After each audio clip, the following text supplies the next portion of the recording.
ജോജു ജോർജിനെ നായകനാക്കി ജീത്തു ജോസഫ് ഒരുക്കുന്ന വലതുവശത്തെ കള്ളൻ എന്ന ചിത്രത്തിന്റെ പുതിയ പോസ്റ്റർ പുറത്ത്. കണ്ണട താഴ്ത്തി ആരെയോ തീക്ഷ്ണമായി നോക്കുന്ന ജോജു ജോർജാണ് പോസ്റ്ററിലുള്ളത്.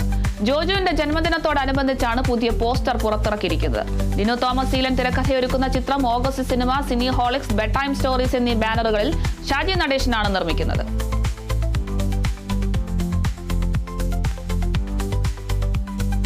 ജോജു ജോർജിനെ കേന്ദ്ര കഥാപാത്രമാക്കി ഷാജി കൈലാസ് സംവിധാനം ചെയ്യുന്ന വരവ് എന്ന ചിത്രത്തിന്റെ ഫസ്റ്റ് ലുക്ക് പോസ്റ്റർ പുറത്ത്.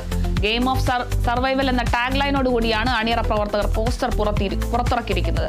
ഷാജി കൈലാസ് ജോജു ജോർജുമായി ചേർന്ന് ചെയ്യുന്ന ആദ്യ ചിത്രമാണ് വരവ്. AK സാജനാണ് ചിത്രത്തിന്റെ തിരക്കഥ രചിച്ചിരിക്കുന്നത്.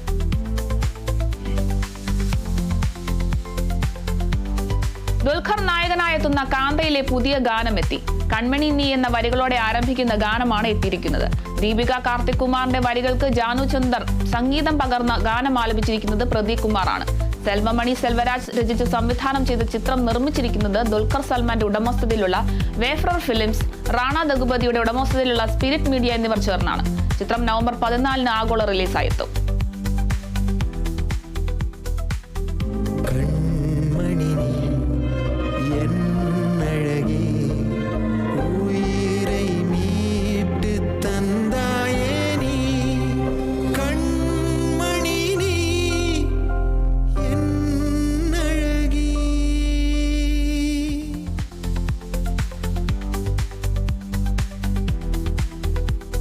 മലയാളിയായ ഫൈസൽ രാജ് രചനയും സംവിധാനം നിർവഹിച്ച പുതിയ തമിഴ് ചിത്രം പകൽ കനവ് തിയേറ്ററുകളിൽ നവംബറിൽ റിലീസ് ചെയ്യും. ജാസ്മിൻ ഫിലിംസ് ഇന്റർനാഷണൽ ആണ് ചിത്രം നിർമ്മിച്ചിരിക്കുന്നത്. തമിഴ് ചിത്രത്തിലൂടെ ഒരു കൂട്ടം മലയാളികൾ ഒരുമിക്കുന്നു എന്ന പുതുമയും ചിത്രത്തിനുണ്ട്. സമീപകാലത്ത് തമിഴിലിറങ്ങിയ ചിത്രങ്ങളിൽ നിന്ന് ഏറെ പുതുമയുള്ള ചിത്രമാണ് പകൽ കനവ്.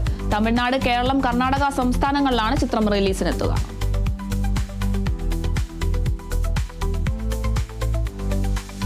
നടി ഉർവശിയും ജോജു ജോർജും ആദ്യമായി ഒന്നിച്ച് അഭിനയിക്കുന്ന ആശ എന്ന ചിത്രത്തിലെ ജോജുവിന്റെ പിറന്നാൾ ദിന പോസ്റ്റർ പുറത്ത്. ചിത്രം കഥയെഴുതി സംവിധാനം ചെയ്യുന്നത് നവാഗതനായ സഫർ സനലാണ്. ജോജു ജോർജും രമേശ് ഗിരിജയും സഫർ സനലും ചേർന്നാണ് തിരക്കഥ, സംഭാഷണം എന്നിവയൊരുക്കുന്നത്. അജിത് വിനായക ഫിലിംസ് അവതരിപ്പിക്കുന്ന ചിത്രം വിനായക അജിത്താണ് നിർമ്മിക്കുന്നത്. ഐശ്വര്യ ലക്ഷ്മി, വിജയരാഘവൻ തുടങ്ങിയവരും ആശയിൽ പ്രധാന വേഷങ്ങളിലെത്തുന്നുണ്ട്. 5 ഭാഷകളിലാണ് ചിത്രം പുറത്തിറങ്ങുന്നത്.